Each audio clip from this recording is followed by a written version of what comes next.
Assalamualaikum warahmatullahi wabarakatuh. Kepada yang terhormat Bapak Ibu dosen, uji kinerja. Perkenalkan, nama saya Mulyadi Telepon, mahasiswa PPG dalam Jabatan Transformasi TAP 4 tahun 2025. Program Studi Guru Pendidikan Agama Islam dan Budi Pengerti. Di LPTK Universitas Islam Negeri Maulana Malik Ibrahim dengan NIM 25 09 11 50 74 pada hari Sabtu tanggal 17 Januari 2026. Saya akan melaksanakan praktik pembelajaran dalam rangka penilaian uji kinerja di SMA Negeri 1 Taliabu Utara, kelas 10 dengan materi meneladani peranan ulama penyebaran ajaran Islam di Indonesia. Demikian perkenalan dari saya, sekian dan terima kasih. Saya akhiri. Wassalamualaikum warahmatullahi wabarakatuh. Oke, bismillahirrahmanirrahim. Assalamualaikum warahmatullahi wabarakatuh. Waalaikumsalam warahmatullahi wabarakatuh. Sehat semuanya? Sehat. Sehat. Apakah ada masalah? Tidak, Pak. Sain, ya Pak.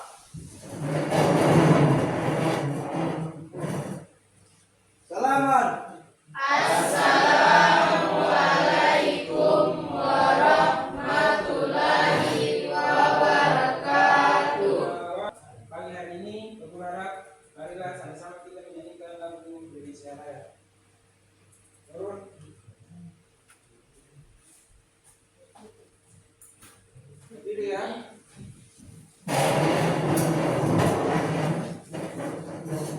Hiduplah Indonesia Raya.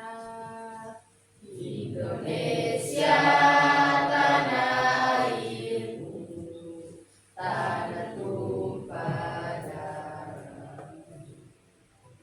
Di sanalah aku berdiri, jadi pandu hidupku. Indonesia Raya, merdeka, merdeka, hiduplah Indonesia Raya. Duduk kembali.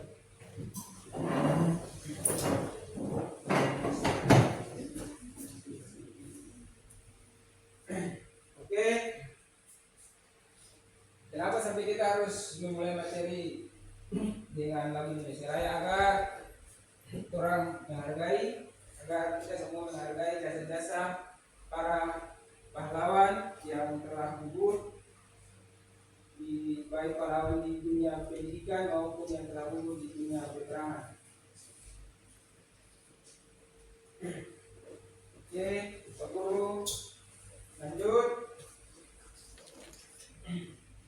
Di yang berikut absen.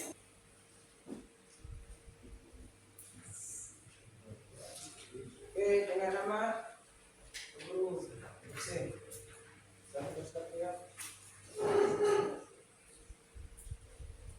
Nandini Namura, Hadir, Pak. baik saja kesehatanmu. Baik, Pak. Maju Alda Kapita. Sakit Pak. Sakit. Lanjut. Apriyadi. Pak. Bunga Nurilahi. Hadir, Pak. Kabar beberapa kemarin. Sudah sembuh? Pak. Rianto.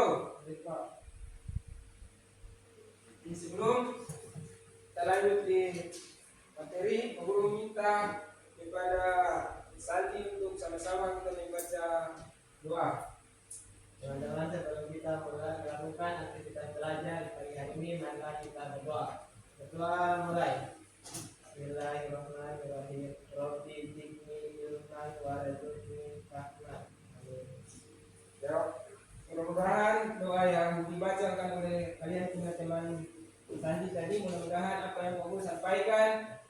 bisa membekas di otak kalian selama kalian berada di dunia pendidikan.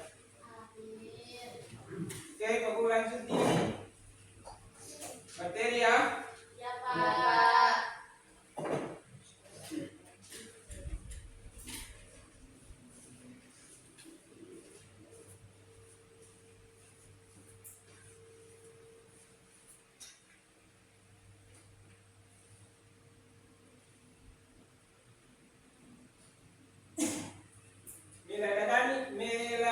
Meneladani peranan ulama penyebaran ajaran Islam di Indonesia. Ini artinya Islam masuk di Indonesia. Kita lanjut.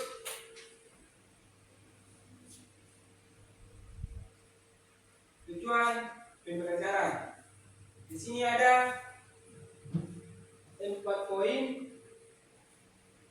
tentang tujuan pembelajaran. Ada itu ada 4 ataukah ada 5?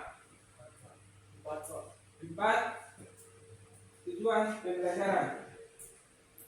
Tolong siapa yang bisa baca poin nomor 1? Saya Pak. Meyakini bahwa perkembangan peradaban Islam di Indonesia merupakan kehendak Allah Subhanahu wa Ta'ala. Jadi Islam masuk di Indonesia itu kehendak Allah. Kita lanjut ya. Poin nomor 1, Akmal tolong. Indonesia pra-Islam. Indonesia pra-Islam. Ya, berarti Indonesia dia Islam masuk di Indonesia dia menurut ini. Yang pertama kondisi masyarakat, yang kedua animisme dan islamisme. Agama Hindu, agama Buddha, kerajaan Hindu. Kita masuk di poin ini dulu. Poin kita bahas poin per poin. 1 poin baru kita masuk di poin 2, poin 3 dan poin 4. Kita masuk di poin nomor 1, kondisi masyarakat. Nusantara pra-Islam, kondisi sebelum Islam datang. Kondisi Nusantara sebelum Islam datang. Ini ada gambar-gambar ini. Mungkin ada benak sedikit, benak di kalian punya pikiran. Gambar ini tentang apa? Gambar ini. Ya Pak. Tidak ada? Yang paling ada. Ibu sebuah pertanyaan. Yang pertama, gambar ini. Ini, aku kasih contoh gambar. Ya Pak. Gambar ini kalian pernah lihat. Ini adalah ketika aku kasih contoh, aku pergi di satu daerah, aku tidak usah bilang dia punya kampung. Itu seperti begini. Itu orang percaya di pohon-pohon atau di goa. Di goa itu orang percaya bahwa ketika kalian pergi ke tempat goa sana, orang bilang jangan ke sana, situ ada setan. Seperti begitu orang cara kepercayaan. Situ kalau orang kamu punya daerah itu orang di situ ada tempat jahat. Ya sebelum di Vitamina, angker. Di sini ada orang di situ orang taruh sesajian. Sesajian itu bisa berupa ayam, bisa berupa nasi kuning. Sesajian itu ada 2. Biasa orang taruh nasi kuning dan nasi putih. Ditambah dengan telur. Telur itu telur ayam. Kalau orang taruh tumpeng. Seperti tumpeng begitu. Orang taruh dengan piring, orang taruh di atas. Kabur pernah dapat lihat itu. Kabur ambil, kabur makan. Kabur sekitar 3-4 orang itu. Ketika orang taruh, orang pergi lur ke sana. Setelah itu orang taruh lama sekitar 1 jam. Jadi orang baca apa kabur juga tidak tahu sampai situ. Orang baca sampai habis, orang taruh sampai habis, orang kasih belakang, terus 5 orang makan. Kalian pernah lihat kalian punya keluarga sakit? Pernah Pak? Pernah. Ya Pak. Pernah toh? Ketika kalian punya keluarga sakit, kalian ataukah misalnya Marvel sakit, Marvel papa bilang di DT tolong bikin Marvel punya air dulu. Ya Pak. Kesana tete baca sedikit yang aqua, besok Marvel minum dia punya besok pagi Marvel sudah sehat. Itu adalah animisme. Animisme itu. Orang lebih percaya pada teteh punya air ludah. Biasa orang-orang sana bilang teteh punya air ludah. Kesan teteh baca sedikit, misalnya teteh baca hijau begini cepat sembuh sudah selesai teteh baca hijau minum supaya masih sehat fit.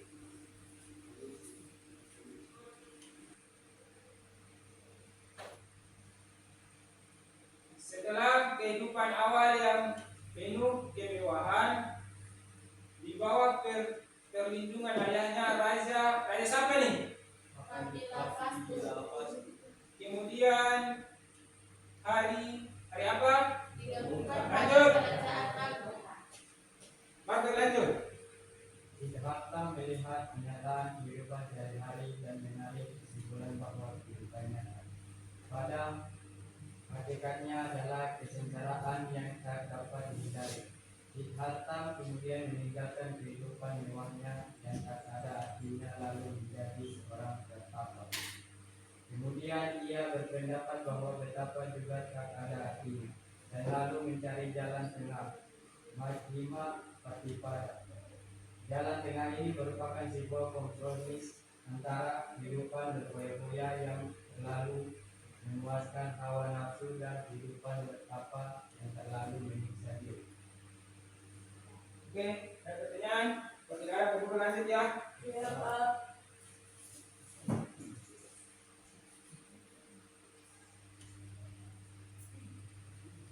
Ini seperti kalian nonton, karena ada sebuah film kalian pernah nonton toh? Iya, Pak. Muncul. Muncul toh? Iya, Pak, muncul. Pernah kalian nonton toh? Iya, Pak. Ijul. Ini Sandi. Sandi apa? Jadi Borobudur. Sandi apa Ijul? Nah, Sandi Borobudur. Jadi terbesar di Indonesia. Biasa kalau ada rezeki banyak teman semua. Anies. Besok. Ya, biasanya itu. Ini. Isa atau lo baca? Masuknya agama Hindu Buddha ke Indonesia secara pasti belum diketahui, tetapi pada tahun 400 Masehi menunjukkan agama Hindu Buddha telah berkembang di Indonesia. Hal ini dibuktikan dengan penemuan prasasti pada Yupa di Kalimantan Timur. Itu ditemukan di Kalimantan. Prasasti misalnya batu-batu tua, Iya, Pak. barang-barang sejarah.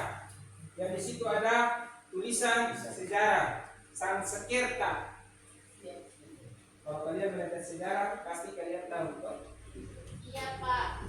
Tulisan-tulisan tua, tulisan-tulisan kuno yang dulu ditulis di batu-batu. Lanjut.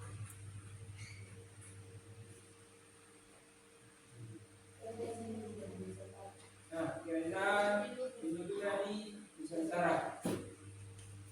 Sama kalau baca dulu. Ini Kerjaan Ustaz Marta Pura, kerjaan bergerak Indo Tertua di Indonesia, kerjaan kota yang berada di Kalimantan. Kerjaan ini berdiri sekitar tahun 400 sampai 500 Masehi. Kerjaan kota terletak di kawasan Muara Kaman, tepi Sungai Mahakam, kota Kalimantan Timur. oke, sampai sekarang lah sampai di habis. Belum. Belum. Belum, Pak. Kalian sudah pernah naik. Kerajaan kita ini dia lahir di berada di Kalimantan. Kerajaan ini berdiri sejak tahun 400 sampai 500 Masehi. Itu mungkin itu belum lahir. Belum lahir. Belum menginjak dunia. Masih di dalam kandungan. Kerajaan apa lagi? Tarumanagara. Tolong Sandi. Kerajaan Taruna merupakan sebuah kerajaan yang pernah berkuasa di wilayah barat Pulau Jawa pada abad ke-5 hingga abad ke-7 Mesir. Berarti kerajaan ini dia berkuasa di wilayah apa? Barat Jawa. Jawa. Dia maksudnya di wilayah barat dia punya kekuasaan.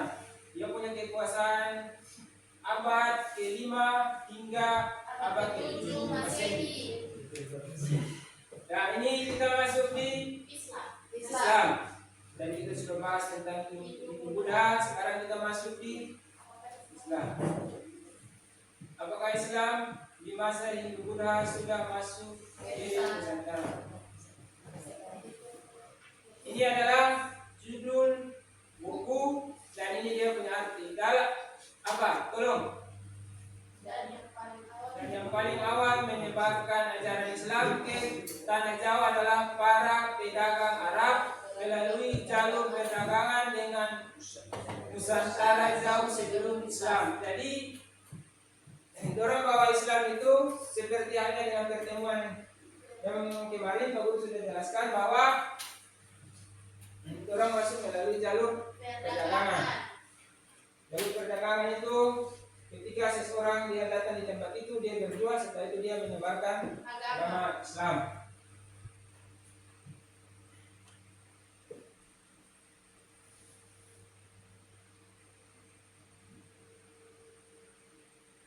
Lanjut, Sandi. Pada abad ke-7 di masa kekuasaan Ratu Simha di kerajaan Kalingga yang terkenal keras dalam penegakan hukum, tetangga para pedagang Arab menyertakan cukup banyak oleh sumber-sumber dari dinasti Tang di Cina. Dinasti Tang di Cina. Lanjut. Sumber sejarah dari dinasti Tang pada tahun 674 Masehi memberikan petunjuk bahwa memang pada masa-masa awal pertemuan Islam pada saudagar Muslim dari Arab sudah memasuki wilayah Nusantara. Oke, ini punya arti nih, Sandi. Baca di bahasa Arab. An Abdillah ibn Amri an-Nabiyya qala lagu an-walau ayat.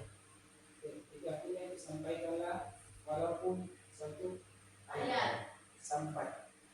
Sampaikanlah walaupun satu ayat. Itu artinya begini. Kalian sampailah yang baik-baik, jangan yang buruk-buruk. Sampaikan, walaupun itu dia sedikit, tetap sampaikan. Dia sedikit, tapi sampaikan saja. Yang baik-baik, jangan yang buruk. Paham? Maka kalau boleh ada yang kebaikan, sampaikan saja. Tidak apa-apa, walaupun itu sedikit. Ijul, ada masalah Ijul?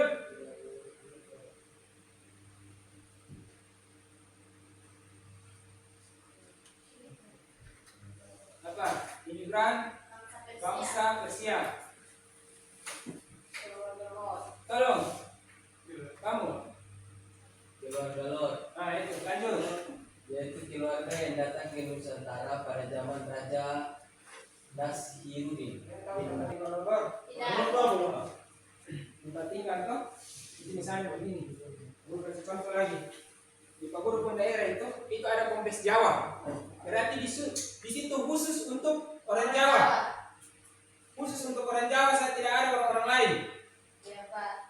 Di Pak Guru punya daerah itu khusus orang Jawa, tidak ada orang Sunda, tidak ada. Misalnya di Kaliagus ini, baru bikin kompleks satu, khusus orang Buton, berarti di situ orang Buton saja yang tinggal di situ. Tidak ada campuran. Orang pun daerah itu kompleks itu, nama saya itu kompleks Jawa. Berarti di situ khusus orang Jawa. Lanjut, Heri. Keluarga Keluarga Jawani adalah keluarga yang datang pada zaman Jawani Al-Qurti yang memerintah Iran pada kurun waktu tahun 301 Masehi. Keluarga ini menetap di kuasai Sumatera Utara. Keluarga inilah yang menyusun kawat Jawi yang artinya tulisan Jawi yang diambil dari nama Jawani, Sultan Iran waktu itu. Oke, lanjut. Nurul. Keluarga Syiah, yaitu keluarga yang datang ke Nusantara pada masa pemerintahan Banu Daulah bin Hasan bin Buai ad-Dailami pada kurun waktu 357 atau 969 Masehi. Nagar. Jika sebeli dan jual beli transaksi antara saudagar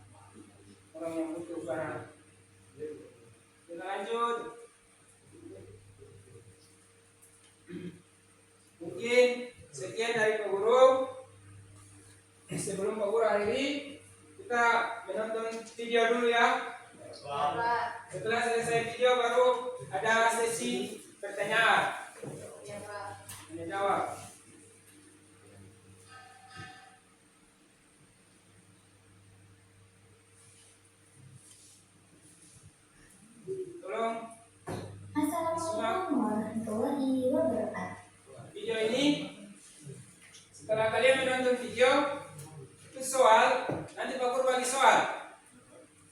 Soal ada di tangan kalian masing-masing dan insya Allah soal itu akan ada pada yang kalian menonton ini. Selain kalian nonton itu ada juga dia punya butir soal di pertemuan tadi. Oke, boleh? Boleh Pak.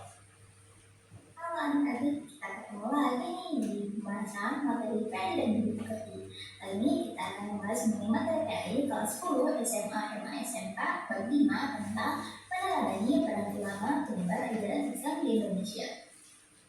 Yang pertama kita akan membahas mengenai materi yang paling mendalam, yang keempat produktif berkarya, yang kelima sabar dalam mensyiarkan agama Islam dalam berdakwah, sabar dalam berdakwah, yang keenam menghargai perbedaan dan yang ketujuh berdakwah secara damai.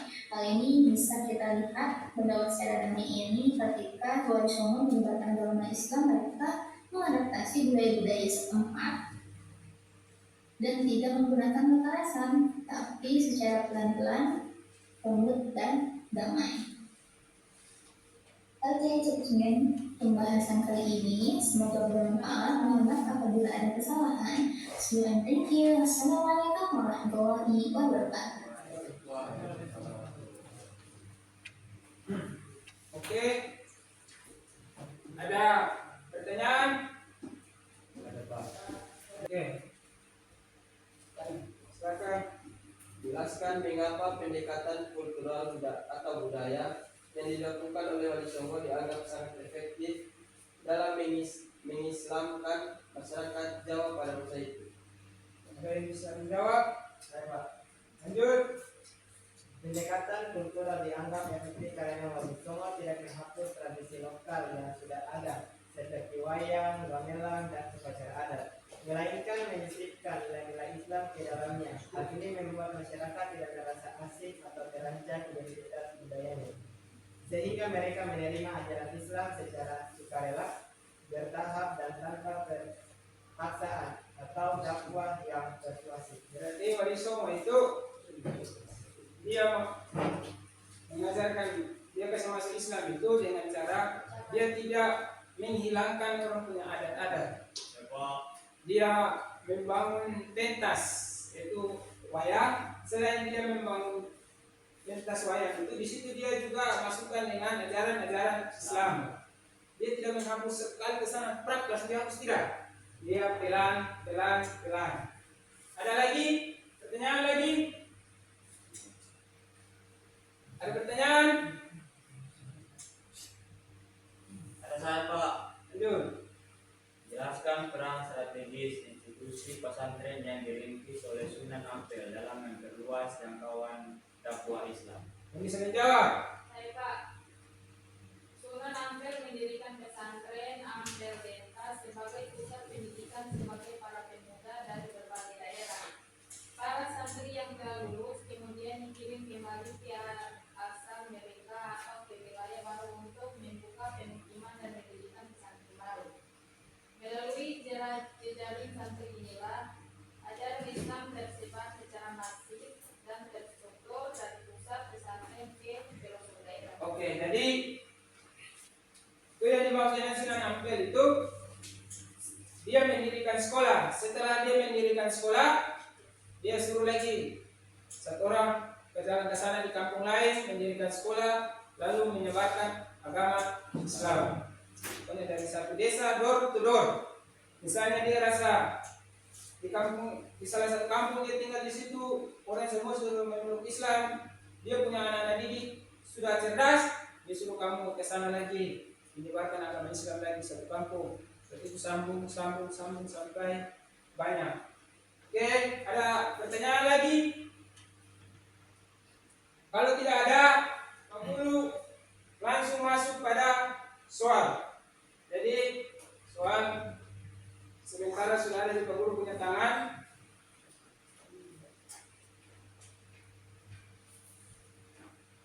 Waktu kerja soal 10 menit. Aswan, aku harap kerja dengan teliti ya. Siap.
Semua sudah bersama tuh? Di atas, Bapak. Tolong kerjakan.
Berikut dan dari kesimpulan yang bisa kita petik pada materi hari ini adalah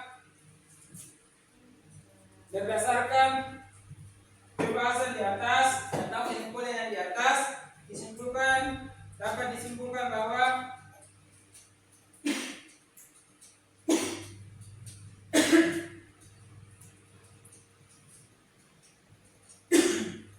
pada ulama tidak hanya berperan sebagai pemimpin agama, melainkan di situ juga mereka punya pendidikan. Bukan orang berperan, orang punya pendidikan, orang mendirikan sekolah-sekolah yang banyak. Seperti Pak Guru kasih contoh di Muhammadiyah itu juga orang mendirikan sekolah. NU juga orang mendirikan sekolah dan pesantren yang banyak. Ada yang orang masuk di pesantren, kalian punya teman-teman setelah mereka selesai dari SD atau SMP, mereka masuk di pesantren itu adalah orang mendirikan pesantren, orang mendirikan sekolah. Muhammadiyah itu dia banyak sekali kampus, itu ya peran dari para tokoh-tokoh ulama. Demikian yang bisa Pak Guru simpulkan. Pak Guru akhiri. Wassalamualaikum